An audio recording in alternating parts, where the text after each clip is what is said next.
এরকম ক্ষতি হবে আমি একটুও বুঝতে পারিনি। কী ক্ষতি হয়ে গেল চলো প্রথম থেকে বলি। অনেক দিন ধরেই তো তোমাদেরকে দেখাচ্ছি আমার চিচিঙ্গা গাছগুলোতে বেশ কিছু চিচিঙ্গা ধরেছে। গত কয়েকদিন আগে আমি যখন রাত্রেবেলা ছাদ বাগানে উঠলাম, দেখি প্রথমে একটা চিচিঙ্গা পোকা ধরে গেছে। তারপর যেটা সেকেন্ড চিচিঙ্গা ছিল ওটাও আজকে ছাদ বাগানে এসে দেখি ওটাও পোকা ধরে গেছে। এর থেকে দুঃখের কথা আর কি বলবো তোমাদের।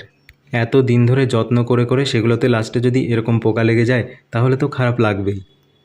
এই যে খালি ক্যারেটটা দেখতে পাচ্ছ, মাটি ভরা আছে।